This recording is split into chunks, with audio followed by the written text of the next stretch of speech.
একদিন এক বাঘ খুব ক্ষুধার্ত হয়ে জঙ্গলে খাবার খুঁজছিল।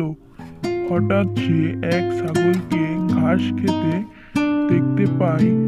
সে তার দিকে এগিয়ে গেল। ছাগলটি বাঘটিকে দেখে ভয়ে কাঁপতে থাকলো। বাঘ বলল, আমি আজ তোমাকে খেয়ে ফেলবো।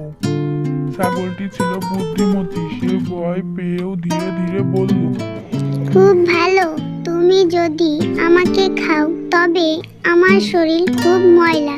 আগে আমাকে নদীতে গোসল করতে দাও, তবেই তোমার খাওয়াটা সুস্বাদু হবে। বাঘ রাজি হয়ে গেল।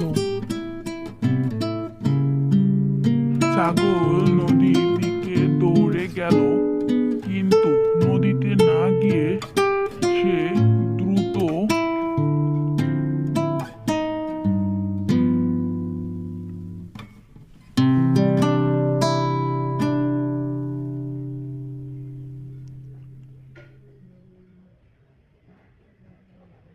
পাহাড়ের দিকে চলে গেল।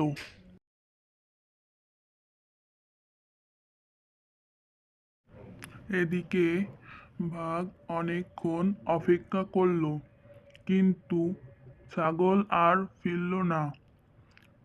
পরে বাঘ বুঝতে পারলো যে ছাগল তাকে ধোঁকা দিয়েছে। সেজন্য বাঘ রেগে গর্জে ওঠে,